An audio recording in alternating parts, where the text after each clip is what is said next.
Welcome to Burlap Teachers. Enjoy the video. Open DevTools with Control plus Shift plus I or CMD plus Option plus I to inspect pages. The main tabs appear at the top of the panel.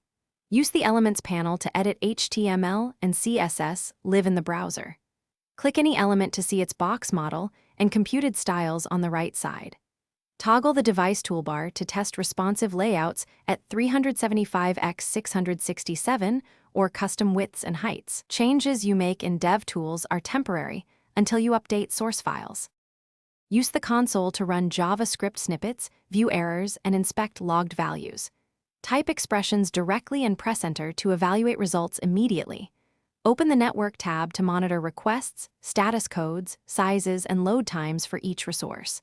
Filter by XHR, JS, CSS, or images to narrow results quickly.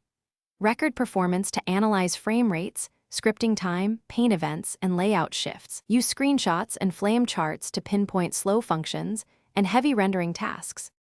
Set breakpoints in the Sources panel to pause execution and inspect variables and scope.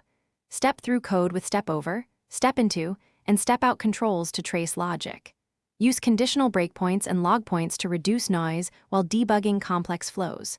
Configure workspaces to map local files for live editing and saving back to disk. Run Lighthouse audits to get performance, accessibility, and SEO scores with actionable suggestions. Finally, customize keyboard shortcuts and docking to streamline your daily workflow. Thanks for watching. Consider subscribing if this video helped you.